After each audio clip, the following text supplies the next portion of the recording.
साथियों, रीट शिक्षक भर्ती हेतु साइकोलॉजी की ये यूनिट फर्स्ट से जो बाल विकास का आपका प्रथम टॉपिक है उसके 100 प्रश्न इस वीडियो में लेकर आया हूँ जो डॉक्टर वंदना जादौन बुक से लिए गए हैं। तो साथियों, बहुत ही शानदार इनकी जो बुक है उससे बहुत ही अच्छे प्रश्न आज आपको मैं कराने वाला हूँ। तो चलिए 100 प्रश्नों को बिना समय गंवाए शुरू करते हैं, क्योंकि मुझे पता है 100 प्रश्न होने में टाइम भी बहुत ज़्यादा लग जाएगा। तो चलिए एक एक प्रश्न को अच्छी तरह से देखते हुए हम करने वाले हैं साथियों। तो शुरू करते हैं इस वीडियो को। वृद्धि में विकास की संकल्पना, विकास के विभिन्न आयाम एवं सिद्धांत, विकास को प्रभावित करने वाले तत्व, विशेष रूप से परिवार एवं विद्यालय के संदर्भ में एवं अधिगम से उनका संबंध। तो साथियों शुरू करते हैं। शुरू में 10 से 15 क्वेश्चन ऐसे रहेंगे, 15-20 क्वेश्चन भी ऐसे रहेंगे जो साइकोलॉजी का जो सामान्य ज्ञान है उससे संबंधित। बाकी के 80 प्रश्न के लगभग बिल्कुल इन्हीं टॉपिक में से आपके रहने वाले हैं। ईसा की 16वीं सदी में मनोविज्ञान को क्या माना जाता था साथियों? देखिए, प्रश्न को अच्छी तरह से देखना है आपको। ईसा की 16वीं सदी में मनोविज्ञान को क्या माना जाता था? विकल्प 1 है आत्मा का विज्ञान, दूसरा है मन का विज्ञान, तीसरा है मस्तिष्क का विज्ञान और चौथा है व्यवहार का विज्ञान। तो साथियों इसका राइट आंसर है ईसा की 16वीं सदी में मनोविज्ञान को आत्मा का विज्ञान माना जाता था। किसका विज्ञान माना जाता था? आत्मा का विज्ञान। तो साथियों यहां पर आपका प्रथम विकल्प सही है प्रश्न 1 में। नेक्स्ट प्रश्न नंबर 2 है मनोविज्ञान व्यवहार का शुद्ध विज्ञान है, उपयुक्त कथन किसका है? वुडवर्थ का, वॉटसन का, ई स्किनर का और चार्ल्स डार्विन का। तो मित्रों प्रश्न नंबर 2 का सही आंसर बताइए। देखिए, मनोविज्ञान व्यवहार का शुद्ध या सकारात्मक विज्ञान है, उपरोक्त कथन जेबी वाटसन के द्वारा कहा गया है। तो विकल्प नंबर 2 आपका यहां पर सही है प्रश्न संख्या 2 में।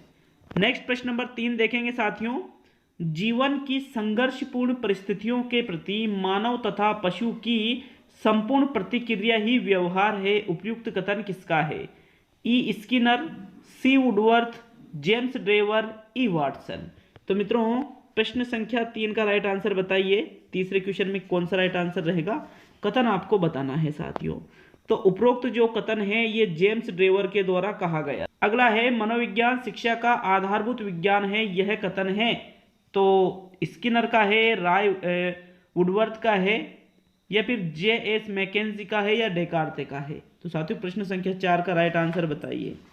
मित्रों मनोविज्ञान शिक्षा का आधारभूत विज्ञान कहने वाले थे B.F. Skinner, Bruce Hersh Frederick Skinner. विकल्प नंबर 1 सही है साथियों। तो देखते हैं। बच्चे के विकास को अक्सर शारीरिक, संज्ञानात्मक, भावनात्मक और सामाजिक जैसे 3 व्यापक क्षेत्र में विभाजित किया जाता है। विकास प्रक्रिया इन क्षेत्रों में कहां तक संबंधित है? अन्य को प्रभावित किए बिना स्वतंत्र रूप से विकसित होती है, एक एकीकृत और समग्र प्रकार से विकसित होती है, आंशिक रूप से विकसित होती है और बेतरतीब ढंग से विकसित होती है। तो साथियों जैसा कि इन्होंने बताया है कि ये जो 3 आयाम है, संज्ञानात्मक आयाम, भावनात्मक और सामाजिक, जैसे ये 3 जो आयाम है तो साथियों एक दूसरे से ये एकीकृत होते हैं और समग्र प्रकार में ये विकसित होते हैं। विकल्प नंबर 2 सही है आपका 5वें क्वेश्चन में, मतलब ये एक दूसरे से जुड़े हुए होते हैं साथियों। नेक्स्ट प्रश्न नंबर 6 है वुडवर्थ ने सबसे पहले निर्माण किया प्रश्नावली का, साक्षात्कार का, निर्धारण मापने का और बुद्धि परीक्षण का। तो सभी ने सुन रखा होगा कि प्रश्नावली का निर्माण वुडवर्थ के द्वारा ही किया गया था सबसे पहले।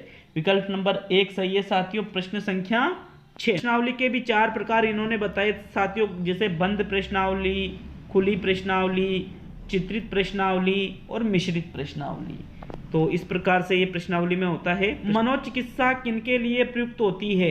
टीबी के रोगियों के लिए, मनोरोगियों के लिए, विकलांगों के लिए और इनमें से कोई नहीं। तो मित्रों यहां पर आप अच्छी तरह से बता सकते हो मनोचिकित्सा, मनोरोगियों के लिए ही साथियों ये प्रयुक्त होगी मनोचिकित्सा। तो विकल्प नंबर 2 यहां पर आपका सही आंसर रहेगा साथियों प्रश्न 7 में। मनोरोगियों जो मानसिक रूप से रोगी होते हैं, मानसिक रोग जिनको होता है मित्रों। नेक्स्ट प्रश्न 8वां है साथियों। An introduction to social psychology के रचयिता थे B.N. Jha, Morgan, Marcel, William. तो साथियों, an introduction to social psychology के रचयिता कौन थे? बताइए प्रश्न नंबर 8 का सही आंसर। मित्रों, इसका सही आंसर है विलियन के द्वारा an introduction to social psychology का निर्माण किया गया था। 8वें क्वेश्चन में चौथा विकल्प सही है। नेक्स्ट प्रश्न नंबर 9। 9वां क्वेश्चन है, मनोविज्ञान के उपयोग की कठिनाई है। मनोविज्ञान की जानकारी का उपयोग सभी शिक्षक कुशलतापूर्वक कर सकते हैं। मनोविज्ञान में उपकरण परिस्थिति सापेक्ष नहीं होते हैं। मनोविज्ञान परीक्षण मूल्य की दृष्टि से इतने महंगे होते हैं कि सभी पाठशालाओं में उन्हें उपलब्ध नहीं कराया जा सकता, और उपरोक्त में से कोई नहीं। तो साथियों, प्रश्न संख्या 9 का सही आंसर बताइए कि मनोविज्ञान का जो उपयोग है उसमें क्यों कठिनाई आती है? तो मित्रों, कठिनाई इसलिए आती है क्योंकि जो मनोविज्ञान परीक्षण का जो मूल्य है वो मूल्य की दृष्टि से बहुत ज़्यादा महंगे होते हैं। सभी पाठशालाओं में आप आसानी से उन्हें उपलब्ध नहीं करा सकते हो, इसलिए मनोविज्ञान के उपयोग में कठिनाई आती है। तो विकल्प नंबर 3 सही रहेगा आपका प्रश्न संख्या 9 में। Psychology from the stand point of behaviourist किसकी रचना है? वाल्टर हंटर की, वॉटसन की, कार्ल लेथले की और टोलमैन की। प्रश्न संख्या 10 का राइट आंसर बताइए साथियों। देखिए, उपरोक्त जो रचना है ये वाटसन के द्वारा रचित है साथियों। तो विकल्प नंबर 2 सही है आपका प्रश्न संख्या 10 में। चलिए नेक्स्ट प्रश्न नंबर 11 देखेंगे। अब समझाने वाले हैं, मैं आपको अच्छी तरह से समझाऊंगा भी, क्योंकि परिभाषाओं में पुस्तकों में समझाने वाली कोई बात ऐसी होती नहीं है। तो जैसे ये 11वां क्वेश्चन है, मनोविज्ञान की सहायता से अध्यापक को ज्ञान होता है बुद्धि के स्वरूप का, पठन पाठन के उपयोग का, पिछड़े बालकों की समस्याओं का और उपयुक्त सभी का। तो मनोविज्ञान की सहायता से देखो किस किस चीज का ज्ञान होता है, राइट आंसर बताना है।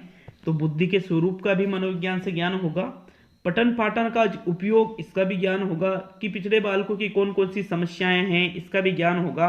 तो इस प्रकार से मित्रों प्रश्न 11 में चौथा विकल्प सही है। नेक्स्ट प्रश्न नंबर 12 देखेंगे साथियों। ए डिक्शनरी ऑफ साइकोलॉजी पुस्तक लिखी है जेम्स ड्रेवर ने, रोजन ने, ब्राउन ने और लेनिन ने। साथियों, 12वें क्वेश्चन का राइट आंसर बताइए, उपरोक्त जो पुस्तक है किसके द्वारा लिखित है? मित्रों, उपरोक्त पुस्तक a dictionary of psychology James Drever के द्वारा लिखी गई है। किसके द्वारा लिखी गई है? जेम्स ड्रेवर के द्वारा। विकल्प 1 सही है प्रश्न 12 में। चलिए 13वां क्वेश्चन देखेंगे साथियों। जब मनोविज्ञान अपनी स्वयं की मानसिक दशा का निरीक्षण करता है तो वह पद्धति कहलाती है अंतर्दर्शन पद्धति, बहिर्दर्शन पद्धति, व ब दोनों और इनमें से कोई नहीं। तो मित्रों, स्वयं की मानसिक दशा मतलब खुद की यहां पर बात की जा रही है, तो खुद की मानसिक दशा का स्वयं ही निरीक्षण कर रहे हैं तो फिर उसे अंतर्दर्शन पद्धति कहेंगे। क्या कहेंगे उसे? अंतर्दर्शन पद्धति। विकल्प नंबर 1 सही है प्रश्न संख्या 13 में। नेक्स्ट प्रश्न नंबर 14। प्रथम मनोवैज्ञानिक प्रयोगशाला स्थापित की गई मैकडूगल के द्वारा, वॉटसन के द्वारा, विलियम वुंट के द्वारा और फ्रायड के द्वारा। तो प्रथम मनोवैज्ञानिक प्रयोगशाला साथियों विलियम वुंट ने जर्मनी के लिप्जिंग नामक शहर में 1879 में स्थापित की थी। विकल्प नंबर 3 सही है आपका प्रश्न संख्या 14 में। प्रश्न 15। ये देखो, प्रश्न 15 का आंसर तो मैंने खुद ने बता दिया है कि प्रथम मनोवैज्ञानिक प्रयोगशाला की स्थापना कब और कहां की गई। तो 1879 में जर्मनी के लिप्जिंग नामक स्थान पर। ये क्वेश्चन फिर मतलब नहीं रहा, मतलब एक तरह से एक क्वेश्चन आपको बोनस मिल गया इसमें साथियों। तो 15वें में तीसरा ही विकल्प सही है, अभी मैं आपको बता चुका था। प्रश्न 16 है, प्रयोगात्मक मनोविज्ञान का जनक माना जाता है मैकडूगल को, विलियम जेम्स को, वॉटसन को और विलियम वुंट को। तो जिसने प्रथम मनोवैज्ञानिक प्रयोगशाला स्थापना की वही प्रयोगात्मक मनोविज्ञान का जनक रहेगा साथियों। इस प्रकार आपका चौथा विकल्प यहां सही है प्रश्न 16 में। किस मनोवैज्ञानिक ने माना है कि उचित वातावरण से बुद्धि लब्धि में वृद्धि होती है? मेंडल, कूले, स्टीफंस और क्लार्क। साथियों राइट आंसर बताइए कि कौन सा वो मनोवैज्ञानिक था जिसने ये माना है कि अगर बच्चे को उचित वातावरण मिल जाए तो उससे बुद्धि लब्धि में भी वृद्धि होगी। साथियों ये मानने वाले थे स्टीफंस। कौन थे साथियों? स्टीफंस। विकल्प नंबर यहां पे तीसरा सही है प्रश्न 17 में। चलिए नेक्स्ट 18वां क्वेश्चन देखेंगे मित्रों। वंशानुक्रम के सिद्धांत हैं मेंडल का सिद्धांत, जनन द्रव्य की निरंतरता का सिद्धांत, उपार्जित गुणों के संरचना का सिद्धांत और उपरोक्त सभी। तो वंशानुक्रम के सिद्धांतों में ये सभी चीजें आ जाती है, इसलिए चौथा विकल्प यहाँ पर सही है। प्रश्न 18, किस सिद्धांत के अनुसार शरीर का निर्माण करने वाला जनन द्रव्य कभी नष्ट नहीं होता है? मेंडल का सिद्धांत, जनन द्रव्य की निरंतरता का सिद्धांत, उपार्जित गुणों के संचरण का सिद्धांत और उपरोक्त सभी। तो इसमें तो यहाँ पर लिखा भी हुआ है, अगर आपने नहीं देखा था तो अच्छी बात है, राइट आंसर बताइए। साथियों दिख रहा है यहाँ पर जनन द्रव्य की निरंतरता का सिद्धांत, दूसरा विकल्प आपका सही है साथियों। प्रश्न संख्या 19 में कि भाई जनन द्रव्य कभी नष्ट नहीं होता, तो जनन द्रव्य की निरंतरता का सिद्धांत वो कहलाएगा। इस प्रकार से भी आप इस क्वेश्चन को सही कर सकते थे। नेक्स्ट प्रश्न नंबर 20 है, जनन द्रव्य की निरंतरता का सिद्धांत के प्रतिपादक है बीजमैन, लेमार्क, मेंडल और जिराफ। तो साथियों राइट आंसर बताइए प्रश्न 20 का। मित्रों जनन द्रव्य के निरंतरता का जो सिद्धांत है इसके प्रतिपादक है बीजमैन। बीजकोश की निरंतरता का सिद्धांत भी इन्हीं के द्वारा दिया गया था साथियों। 20वें प्रश्न में प्रथम विकल्प सही है। नेक्स्ट प्रश्न नंबर 21, वंशानुक्रम के नियम हैं समानता का नियम, भिन्नता का नियम, प्रत्यागमन का नियम और उपरोक्त सभी। तो साथियों वंशानुक्रम के समानता का भी नियम है, भिन्नता का भी नियम है, प्रत्यागमन का भी नियम है और ये सभी नियम वंशानुक्रम के नियमों के अंतर्गत आ जाते हैं, इसलिए चौथा विकल्प सही है प्रश्न 21 में। नेक्स्ट प्रश्न नंबर 22 है, किस नियम के अनुसार बच्चे अपने माता पिता के बिल्कुल समान न होकर उनसे कुछ न कुछ भिन्न अवश्य होते हैं? भिन्नता का नियम, समानता का नियम, प्रत्यागमन का नियम और उपरोक्त में से कोई नहीं। साथियों प्रश्न नंबर 22 का राइट आंसर बताना है आपको। तो यहाँ पर देखिए यहाँ एक शब्द आ रहा है कुछ न कुछ मात्रा में भिन्न होते हैं, तो इसको ही कहा जाता है भिन्नता का नियम। विकल्प नंबर 1 सही है आपका प्रश्न संख्या 22 में। प्रश्न नंबर 23 है, व्यक्ति का विकास किसका परिणाम है? वंशानुक्रम प्लस वातावरण, वंशानुक्रम इनटू वातावरण, वंशानुक्रम माइनस वातावरण और सभी। तो साथियों व्यक्ति का जो विकास है वो वंशानुक्रम इनटू वातावरण का परिणाम होता है। इनटू का चिन्ह ही बीच में आएगा। मैंने जब आपको साइकोलॉजी पढ़ाई थी तब इन सभी चीजों को अच्छी तरह से आपको बताया था। 24 है साथियों, ये 24 प्रश्न, व्यक्ति की सभी विशेषताएं कुछ हद तक आनुवंशिक और वातावरण कारकों का प्रतिफल है, यह विचार है स्किनर के, मैकडूगल के, मेंडल के और विर्गवेहंट के। तो साथियों प्रश्न नंबर 24 का राइट आंसर दीजिए। इसका राइट आंसर जो है वो है विर्गवेहंट के उपरोक्त विचार है साथियों। तो विचारों की बात करें तो विचार जो उन्होंने दे दिए वही आपको याद रखना पड़ेगा। 24 में चौथा विकल्प। प्रश्न 25, बालक की मूल शक्तियों का कारण उसका वंशानुक्रम होता है, यह कथन है गोडार्ड का, डगडेल का, थार्नडाइक का और स्किनर का। साथियों 25 प्रश्न का राइट आंसर बताइए। देखिए बालक की जो मूल शक्तियां हैं उसका कारण वंशानुक्रम है, ये कथन थार्नडाइक के द्वारा कहा गया है। किसके द्वारा कहा गया है? थार्नडाइक के